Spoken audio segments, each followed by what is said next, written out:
Guess what today is?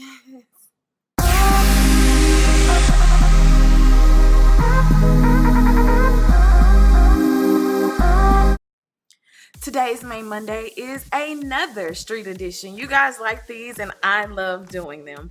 I met this beauty while I was visiting the Dallas area and she has this question. Hi, I'm Destiny. My hair is half perm, half natural. I have a lot of new growth and I don't want to cut my hair, but I do want to go natural. So how do I keep it going natural? How do I make it natural without cutting it? These are my 5 tips to avoid the big chop while you're transitioning. Number 1, the biggest thing that you want to do is be gentle. Yes.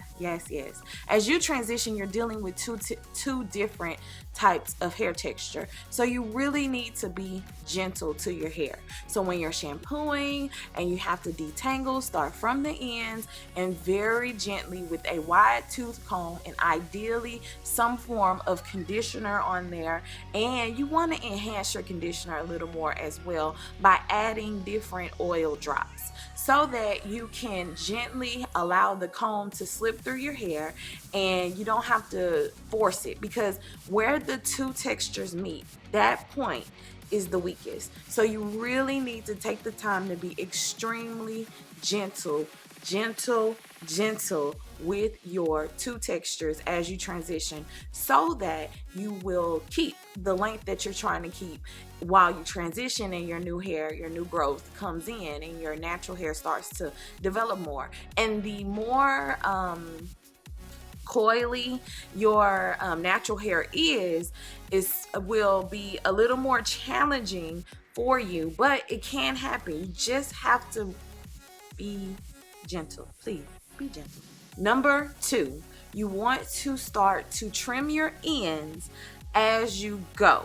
So you can't just say, I'm not going to do the big chop and wait for all of your natural hair to be the length of where your hair was when you decided that you wanted to be natural. That's a very unrealistic goal. But you do want to gradually start to trim your ends so that you're not having to deal with the two textures as much. So, and honestly, just like normal, you're going to need your ends trimmed. So you want to have your ends trimmed as you progress through your transition. You don't have to chop it all off, but you do want to have just a regular trim, that you would normally get as maintenance when you're going in for your regular relaxers, 6 to 8 weeks, or depending on your hair texture, so that you can get your ends trimmed and eventually just deal with the natural hair.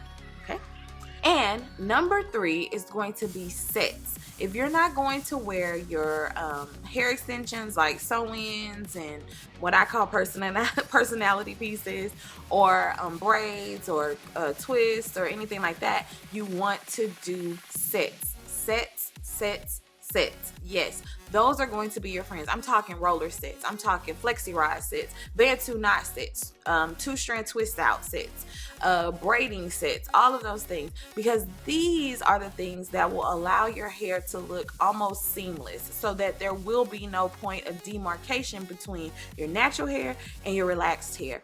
Doing the flat ironing is okay, but you want to start minimizing on how much heat you're putting on your hair, because this heat will start to create a breaking point where the natural hair and the relaxed hair meet up, because that point right there is the weakest point on your hair while you transition, because the two textures basically are fighting right there. And I promise you, every single time, your natural hair will win, and that will be your point of breakage. Some people, I know you've probably seen it, especially if you're currently transitioning, you see a lot of little short hairs popping up throughout your hair, especially if you do any flat ironing. That is because your relaxed hair lost the fight, and so your natural hair is taking over and it is just popping up because it's so short in comparison to the rest of your hair. So sets are your best friend.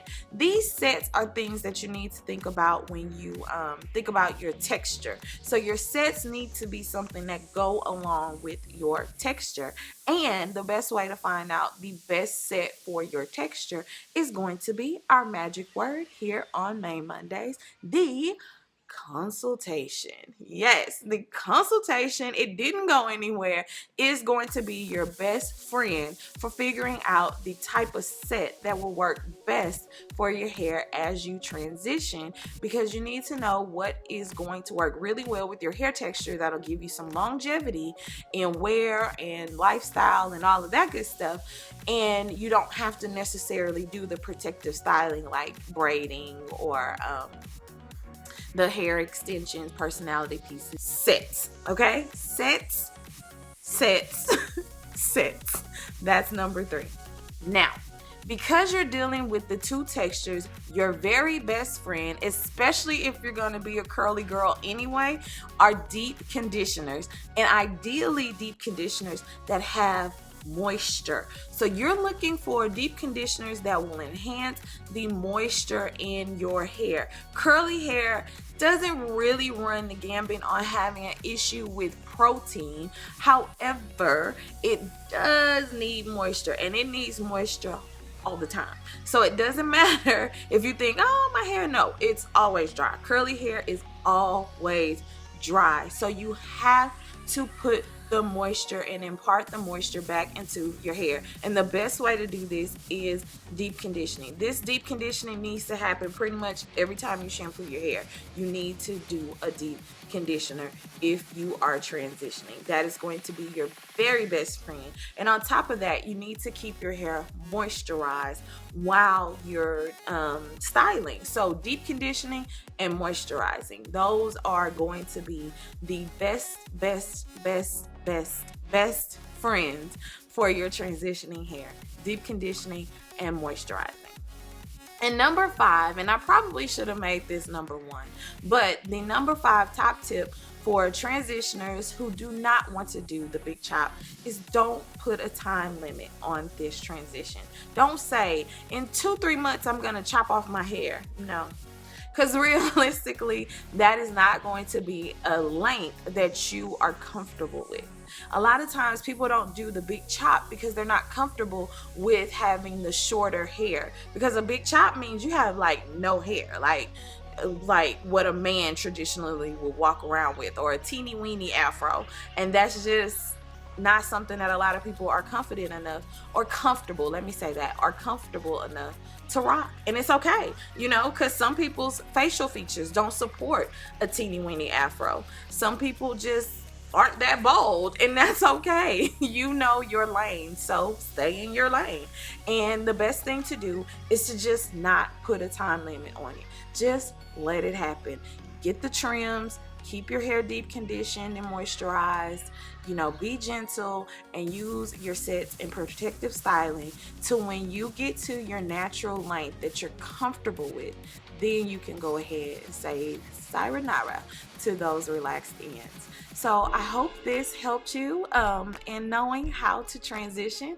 So those are my top 5 tips for the transitioning sister who doesn't want to do the big chop. So thank you so much for always tuning in to Mane Mondays. I really do appreciate all of you guys. You really, really, really are amazing. You make this possible. If it wasn't for you, I wouldn't have content to actually give to you guys. And I just really am excited that you receive my message as well as I receive the questions that you guys have. So keep them coming in. If you have a question that you would like to see here on Mane Mondays, feel free to leave them in the comment section below, or simply email ManeMondays@gmail.com. Thank you so much again for tuning in. If you're new to my channel, hello, I welcome you. And don't forget to click that subscribe button so that you don't miss out on any of the fun facts that we have here on Mane Mondays. See you guys next week. And it's Mane Monday. Bye. For more hair fun, follow me on Instagram or Twitter @CrysTheArtist. Thank you so much for watching. Give this video a thumbs up and be sure to subscribe. See you next week. Bye. Today's May Monday is our top 5 summer edition of 2015. Let's go ahead and jump right into the countdown. Coming in at number